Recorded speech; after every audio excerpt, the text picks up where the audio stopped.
ताज्या आणि सुपरफास्ट बातम्या पाहण्यासाठी स्वराज्य न्यूज मराठीला सबस्क्राईब करा आणि बेल बटन प्रेस करा। निवडणुकीत जातीवाचक सामाजिक तेढ निर्माण करणाऱ्या भाजपच्या देवेंद्र कोठे यांच्यावर कडक कारवाई करण्यात यावी अशी मागणी जिल्हाधिकारी तथा निवडणूक निर्णय अधिकारी कुमार आशीर्वाद यांच्याकडे माकपच्या शिष्टमंडळ मार्फत तक्रार करण्यात आली। यावेळी शिष्टमंडळात नरसय्या आडम मास्तर, पक्षाचे जिल्हा सचिव ॲडव्होकेट M.H. शेख व ॲडव्होकेट अनिल वासम आदी उपस्थित होते। शहर मध्यमध्ये मार्क्सवादी कम्युनिस्ट पक्षाचा उमेदवार म्हणून ही निवडणुकीला उभा होतो।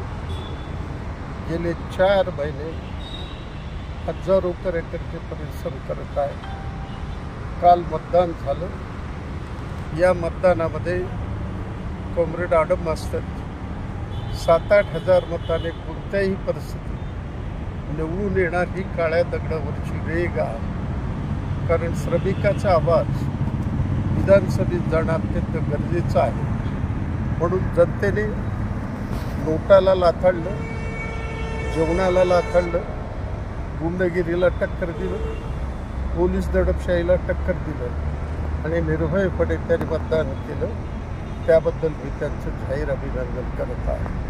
परंतु भारतीय जनता पक्षाचे उमेदवार देवेंद्र कोठे यांनी 19 आणि 20 तारखेच्या मध्यरात्री अत्यंत भयानक खोटं नाटक, कुटील कारस्थान रचून आडम मास्तर हा ख्रिश्चन धर्म स्वीकारलेला, आडम मास्तर आम्हाला पाठिंबा दिलेला आहे, आडम मास्तर आता आमच्यात बाद झालेला आहे, अशा पद्धतीच्या बातम्या रात्री 2:30 वाजता प्रसारित करून व्हॉट्सअपवर टाकण्यात आलं आणि लाखो लोकांपर्यंत पाठवण्याचा प्रयत्न केला। परंतु आमच्या पक्षाचे सेक्रेटरी रमेश शेख, शहर कमिटीचे सभासद ॲडव्होकेट अनिल वासम यांनी ताबडतोबीनं यासंबंधी रात्री 3:30 वाजता निवडणूक निर्णय अधिकाऱ्यांनी तक्रार केली।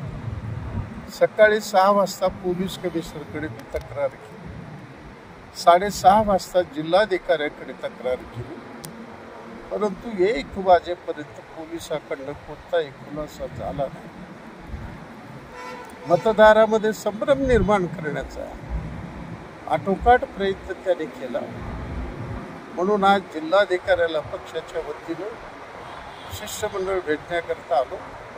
परंतु आज रजेवर असल्यामुळं RDCला आम्ही निवेदन दिलेलं आहे आणि माझी मागणी आहे, श्री देवेंद्र कोठे याच्यावर पोलीस कारवाई व्हायला पाहिजे। ज्यांनी अशा पद्धतीची बातमी प्रसारित केली त्यांना ताबडतोब तुरुंगात डांबलं पाहिजे। इतकंच नाही, आमची मागणी आहे 1951 लोकप्रतिनिधी कायद्यानुसार देवेंद्र कोठे यांना 6 वर्ष निवडणूक लढण्यास अपात्र करावं, अशा पद्धतीची आम्ही जाहीर मागणी करीत आहोत।